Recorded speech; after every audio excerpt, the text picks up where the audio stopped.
Bismillahirrahmanirrahim. Assalamualaikum warahmatullahi wabarakatuh. Alhamdulillahirabbil alamin. Wassalatu wassalamu ala asrofil anbiya'i wal mursalin wa ala alihi wa sahbihi asma'in, amma ba'du.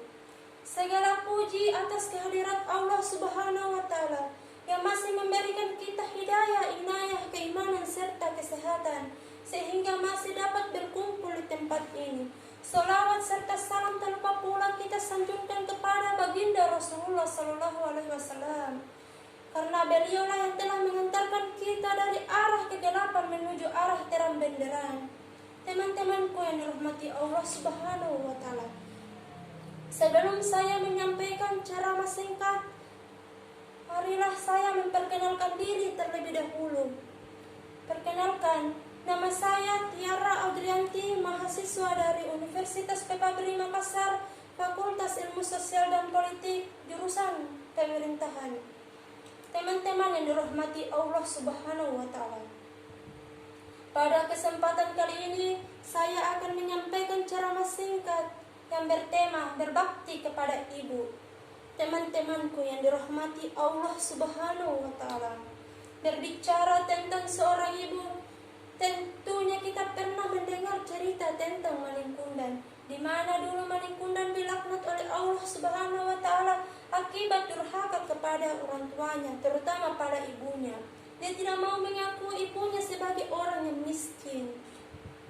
Teman-temanku yang dirahmati Allah Subhanahu wa taala, pada zaman sekarang saya belum pernah melihat manusia yang dilaknat oleh Allah Subhanahu wa taala akibat durhaka kepada orang tuanya, terutama pada ibunya.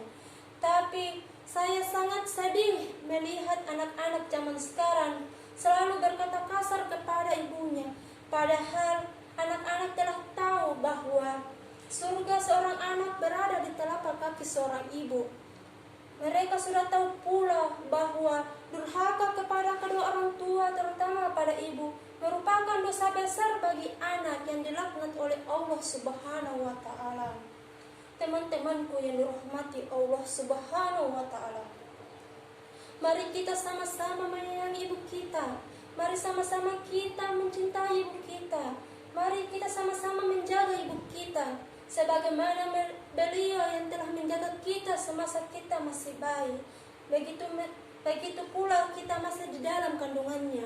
Teman-temanku sekalian, ibu mempertaruhkan nyawanya demi melahirkan kita di dunia ini, merawat kita, membesarkan kita hingga saat ini. Sehingga dulunya kita tidak bisa berbuat apa-apa, sekarang kita sudah bisa berbicara, sudah bisa berjalan, sudah bisa mendengar.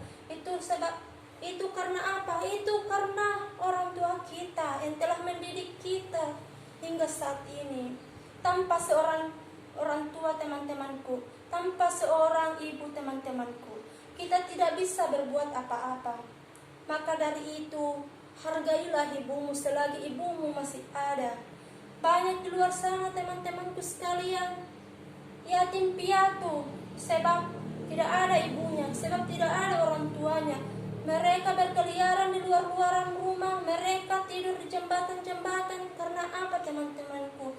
Beliau telah kehilangan orang tua beliau. Sebab itu, teman-teman, kita yang masih ada orang tua kita, marilah kita sayangi beliau, teman-teman. Sebagaimana Allah Subhanahu wa taala berfirman Quran surah Al-Luqman 31 ayat 14 yang artinya, perintahkanlah kepada manusia berbuat baik kepada ibu dan bapaknya. Ibunya telah mengandungnya selama 9 bulan dan mengapihnya selama 2 tahun. Teman-temanku yang dirahmati Allah Subhanahu wa taala, marilah kita senantiasa berbuat baik kepada ibu kita. Marilah kita, teman-teman, menyayangi mereka. Mereka tidak meminta apa-apa dari kita, teman-temanku sekalian. Beliau hanya meminta kita untuk berbakti kepada beliau. Teman-temanku sekalian, mungkin cukup sekian ceramah dari saya. Apabila ada kesalahan kata dari saya mohon maaf. Karena yang benar datangnya dari Allah Subhanahu wa taala dan salahnya datangnya dari diri saya sendiri.